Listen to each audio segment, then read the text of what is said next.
YouTube. In this video today, I am going to just run down my latest creative project. I plan on attaching a solar panel battery charger to this remote controlled Tesla truck. In Elon Musk's original plan for the Tesla truck, he had planned to design a solar panel. It didn't happen, and I just thought it'd be cool to go ahead and apply a solar panel to an RC truck and make kind of a prototype with the small version. This is the solar panel that I plan on using. I'm gonna attach this solar panel because it's large. It's actually 6 volts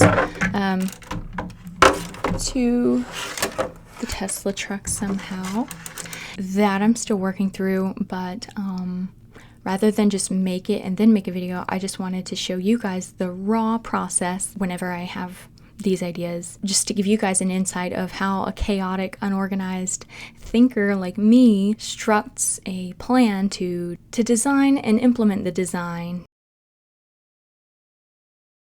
So just a rundown of the car's functionality. This is the antenna, and this is a dual cell lithium ion battery, rechargeable battery. The cord is where on the back side of this there's a battery pack that you just unscrew like you would normally see battery covers, and it has a USB cable. The USB cable is what you plug into any kind of 5-volt AC to DC converter, you know, any kind of phone charger, and it'll charge the Tesla truck. However, this is a pretty high voltage. I mean, it's over 5 volts. It's 7.8 something volts. This is a DC motor, and it has plastic gears. It has a driving gear that drives the gearbox, and the gearbox has a lever that turns. It's kind of like a servo motor. I don't know why they didn't just use a big servo motor, but the gearbox kind of creates that torque for the left and right steering motion. That's what this motor is, the steering. It makes these wheels turn left or right, obviously. And then the back motor powers the wheels. It's not like official formal RC car, it's just a toy, so it doesn't have metal gears or anything. It's all plastic in there. I've had to turn this thing on and off, and then when it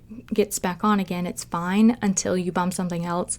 Anyways, and it is not a loose connection. I've pretty much did the 1 pound test on all the wires, so the soldering connections are fine. There's one spot that looks like the solder is connecting, kind of bleeding in more over a resistor more so than it should, but I'm just gonna trust and assume that these people are professionals who did this and they know what they're doing. So now to the solar panel part. I am going to start by deciding what controller board I want to use for the solar panel, because I know my solar panel is going to be attached to the roof of the car, and I know it's going to be 6 volts or less. This circuitry already has a charging module kind of built into the circuit. So rather than figuring out that circuit and locating it, I am going to just build a separate one altogether to keep the system. So if I ever wanted to revert back to its OEM or original design and circuitry, I could do that. I don't want to permanently alter this circuit board just in case something does go wrong. I could always go back to the basics. So on the back of this, there is a USB charging cable. This, as you can see, directly ties into the battery. I just worry about something conductive touching the circuitry in here and then shorting something else out. So I have to account for that. And I don't want to use a board and like overkill the thing. I gotta also account for heat, because lithium ion is very dangerous to work with, disclaimer, and it can blow up. So it is the heat of the summer out here in the south, and you don't want lithium ion getting hot in the sun, having been solar paneled, and then blow up. So the reason I'm doing this project is because if you remember being a kid playing with RC cars, or even adults play with RC cars too, that's totally cool. But it's annoying to have to stop what you're doing and charge the device. So how cool would it be to connect a solar panel to the RC car and let it run directly off solar energy, and then when it's not being used, the solar energy can just be stored into a battery for conservation and later use. Kids can play with this truck all day long as they're in the sun. For even on a cloudy day, it's going to maintain a longer charge, and basically you'll never have to charge it again. You could just set it by your windowsill or in a sunny spot in the house and it'll charge that way too. So pretty neat. You don't have to worry about your kids touching any outlets, so it's just all around a good idea, so I think. But yeah, so either this DF robot board to manage the solar power, or the USB thing I think would work well, because this is already USB, so I could just connect this right here to the battery pack and then connect the solar panel and then just store this. There's plenty of storage space on this, all the storage space. I could just connect this here, have this plug in here, you know, and then have the solar panel. Have the solar panel, like drill holes through the plastic and like glue it on top, and then that's just really simple. Actually, I could just start that. But I was looking at other designs that people have made rechargeable modules with, and I see them using this thing. I forgot what this is. I don't know if this is the 5-volt converter or the consistent charge thing, or if this is the voltage limiter or consistent thing. Anyway, one of these things takes current and protects the circuit, and the other one takes a high voltage and puts it to a lower voltage. The other one outputs the voltage to a consistent set voltage, whatever it's rated for, 5 volts, half amp in this case. This is a diode. I would connect it to the positive terminal where current is going, facing in the direction of the current. So this thing, and the diode, and then the solar panel, and then the switch, and that's it. So yeah. So before I get started with this video, I just wanted to brief you on some things. This video is by no means a tutorial on how to turn your RC car into a solar panel version. This video is simply just a creative, entertaining video. The Tesla truck was a $75, $80 item on Amazon. It is a remote controlled Tesla Cybertruck, and it's pretty full size. I see other toys similar to this that are $400. And I do believe they are the ones that have better quality motors in them. The RC car did not work well initially when we first unboxed it. It is by Hot Wheels Mattel brand, so I decided to go ahead and tinker with it further, and it'd be fine if it didn't quite work well anyways, because it wouldn't be any different or less effective than how it was before. Only this time it's easier to charge, so. Also, I had to decide what switches I wanted to use, and I had the choice between a button switch, a red little cute switch, and I liked red because I could see it, and then this other typical switch, but it's black and it's hard to see because the plastic base of the Tesla truck was also black. I ended up going with a black one anyways, but it had paint that had a 0 for off, or a circle for off, and then a line for on.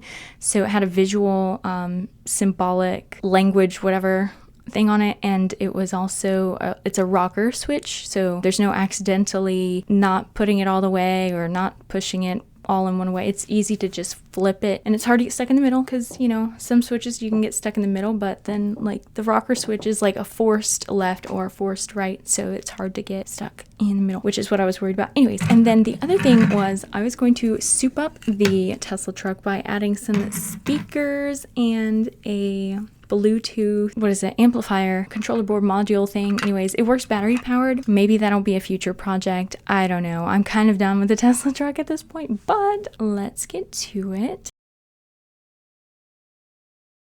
Here are the boards I had to choose from.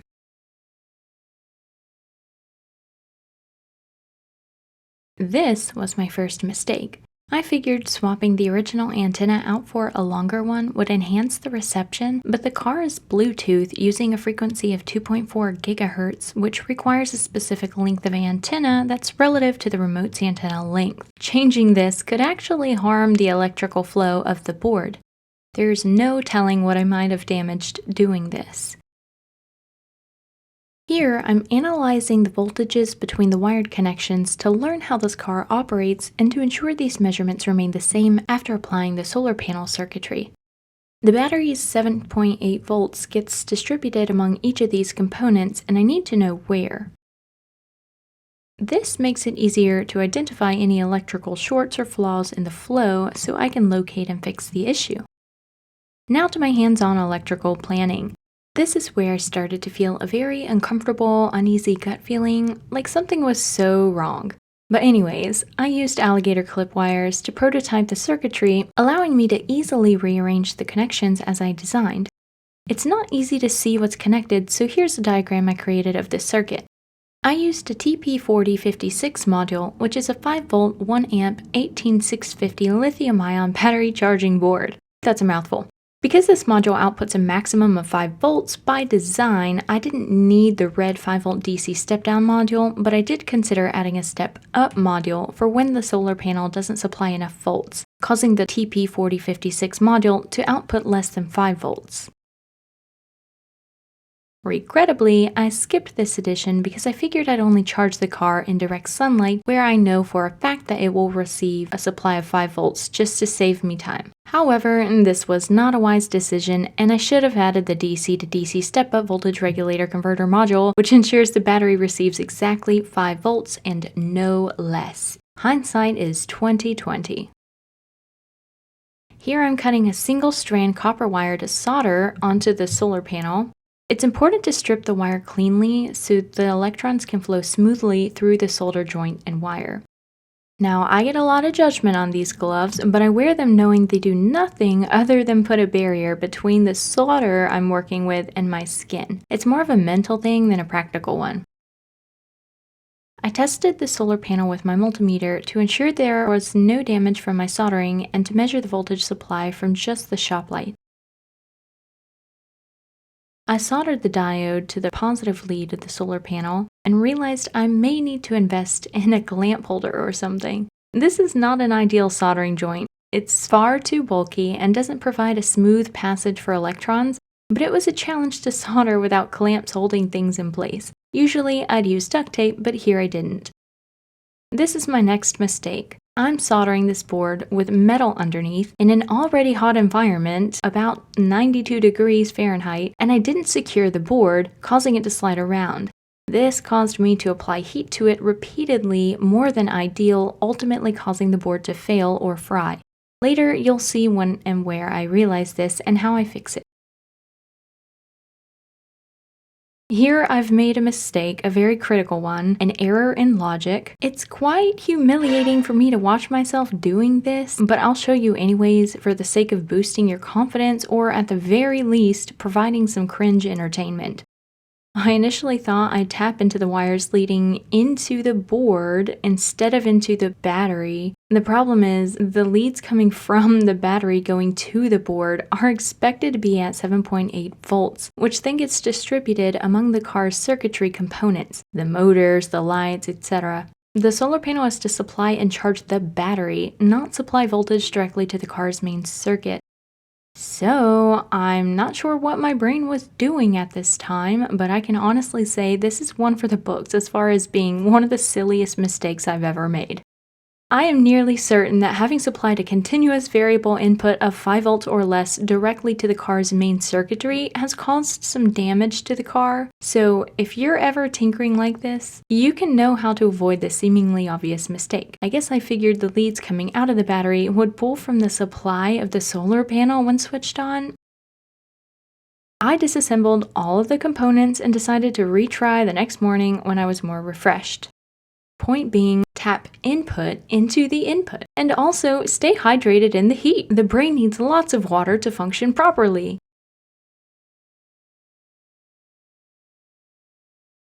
By the next day, I had developed and implemented a successful protocol to combat the heat of the summer and the soldering iron from damaging any components.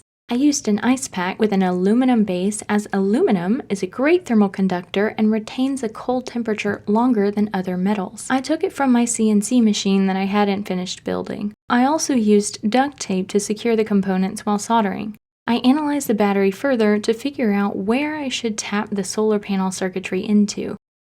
I removed the blue plastic wrapping of the battery, which kind of scared me, but I did it, and realized the battery has its own voltage regulation circuitry attached, and I wondered if there was no need to even use the step up or down module at all.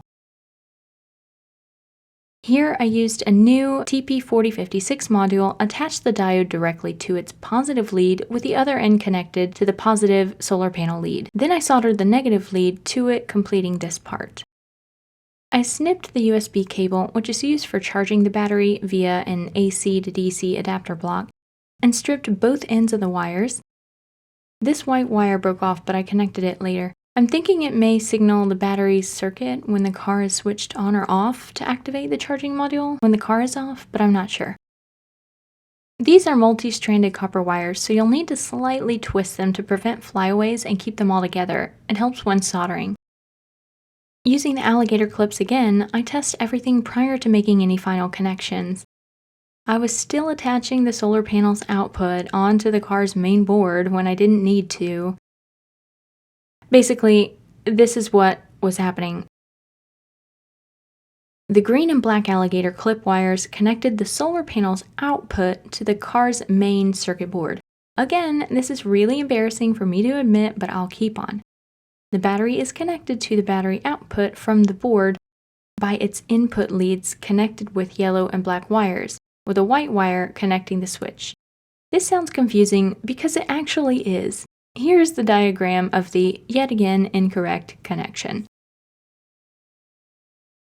The red light on the TP4056 is on, which indicates there is current flowing from the solar panel to the board, and the board is outputting this voltage up to 5 volts. And this is why testing is so important. I've measured these areas previously, and I'm able to see the dip in voltage when the solar panel is connecting to what used to be the battery.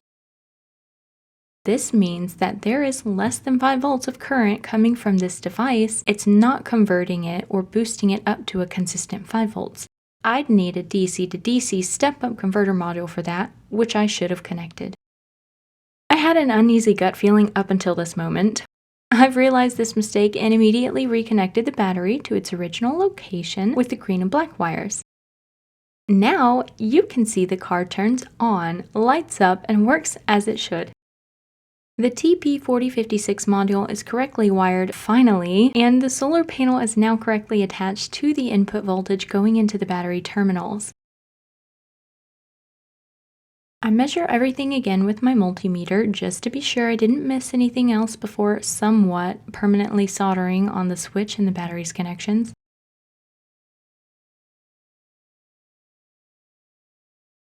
If you look closely here, you'll see I made yet another mistake of forgetting to connect the battery's negative lead to the TP4056 charging module. This was probably the most frustrating mistake I could have made because all of the time I spent wrapping the solder joints ever so delicately, not once did it cross my mind that something was missing. No, God! No, God, please, no! No! No! No! So I unwrap it and I tap into the negative lead, making the needed connections.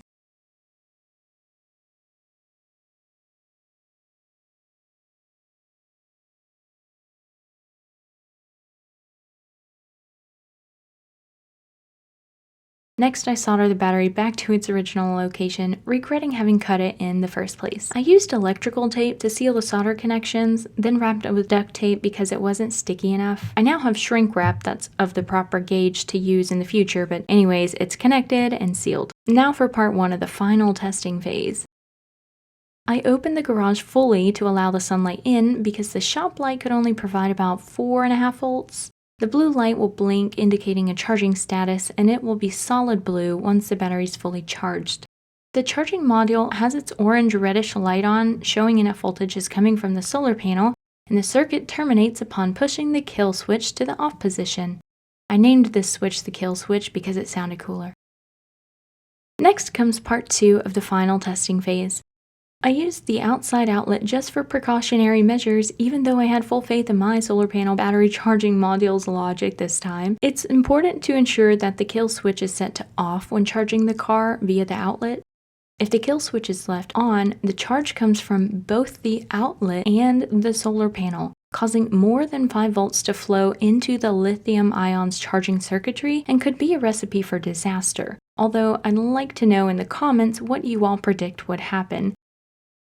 Once more, everything worked as it should, and part 2 of the final testing phase is complete. But the best part is, nothing exploded and everyone is safe. Thank you, God! Part 3, the final testing phase, comes later. For now, I'm just assembling everything. I wrap the battery back up with electrical tape. I cut a hole out for the switch to be accessible from within the cable charging box. I made sure everything fit and glued it all down securely. Whoa, what the heck? The last part is desoldering the solar panel from its leads so that I could slide the wires through this space in the car's window as opposed to removing the window piece from the car and sliding the solar panel through it. I tried this method, but the plastic wouldn't budge and I didn't want to crack anything. Here is the switch. Here is the TP4056 charging module with the diode. These cables are all safe from getting broken or kinked by the housing once reapplied, and the battery is fully connected. These are speakers for the Bluetooth module that I considered adding, but things got too complicated, so I put it off for another time or project. I had hot glue covering the blue LED indicator light because I couldn't find the plastic piece that covered the hole at the time. Later, I found it stuck to the battery's tape. But anyways, resoldering the solar panel and hot gluing it was enjoyably the simplest part of this project. I tested the solar panel indoors, tested the kill switch to see if I could drive the car and have it charge at the same time. But going back to that white little wire connecting the battery to the main board, the one that broke off earlier, the one that I believed to be controlling the on-off charging feature, I believe that's the wire that determines the car's ability to charge while being on, and if I tinker further, I could probably get it to charge while the car is running at the same time.